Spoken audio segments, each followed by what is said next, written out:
lines to amuse themselves with, Ron Paul will vote no. So if you see something and you see he says no and you think, well, why did he vote no on honoring somebody? It's because he votes only if the Constitution allows him to, and that's what we need. So I want to know if you have any other questions.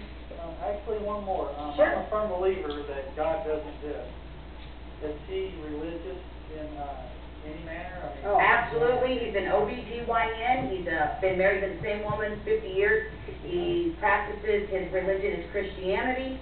He believes he's very pro-life, of course, from being an OBGYN. And what's amazing is not only, he doesn't say he's a Christian very often unless he's asked, but this man, instead of talking the talk, he walks the walk. And that's what's unfortunate about our politicians. A lot of them will say, oh, I'm a good Christian guy, but do they walk the walk? Go ahead, guys, sorry. She hasn't finished her. I haven't finished my original. But a couple things have been brought up along the lines that I was talking about. RonPaul2008.com. You'll find his testimonial. You'll find his stands on issues. You will also find in Thomas Congress of Library of Congress, his voting record. With that being said, your question, Melissa, was, how do people find out about him? There are people that have found out about him, done the research, gone to the web pages that I have told you about, done a lot of other research.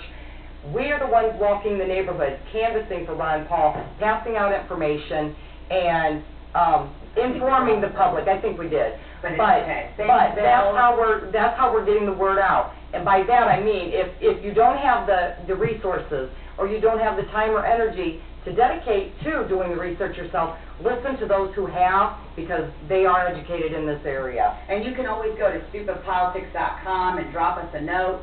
We will gladly, stupidpolitics@yahoo.com. I'm going to blow that completely. Remember, we're live. Bill is gone. I'm getting the word. Thanks, Bill, so much for all the great questions.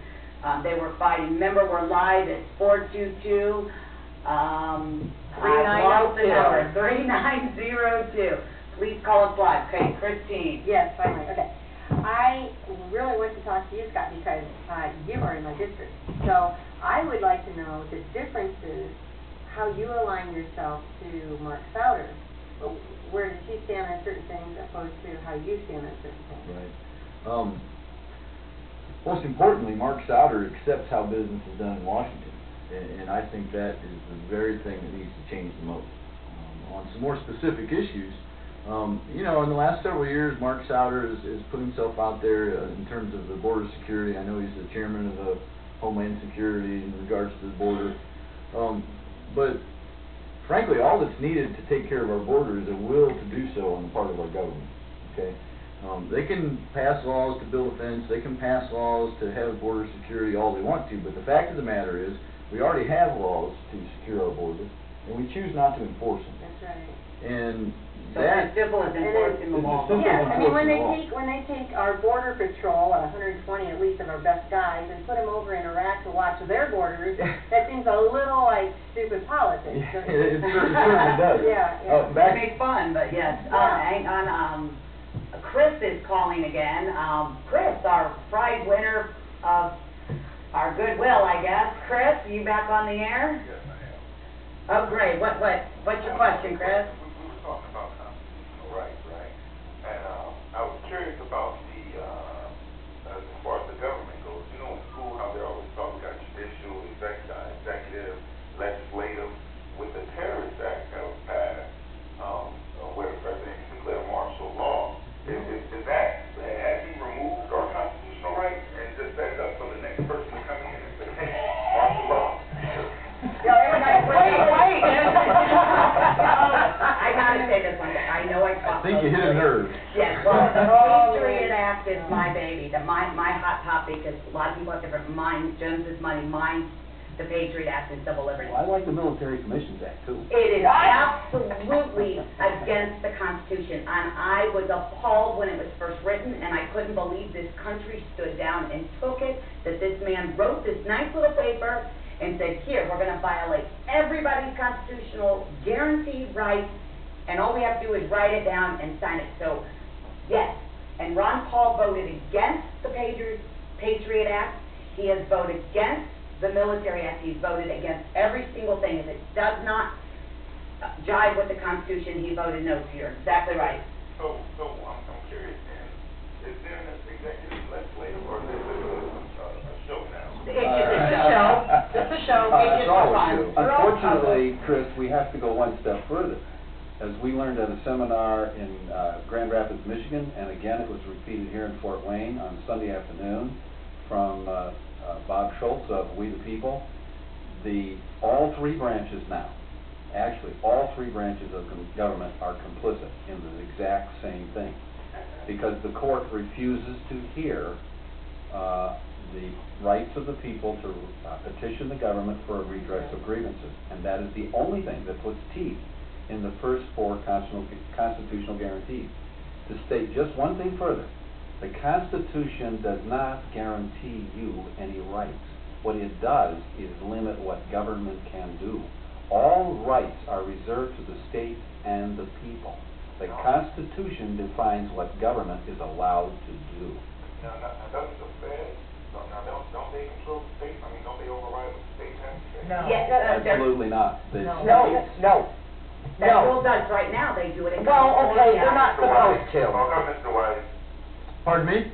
I'm trying to get your input. Oh, you're speaking to me. Okay, That's a hot everybody's got topic. so much to say, and they got so excited about that question, so I appreciate you directing it to me.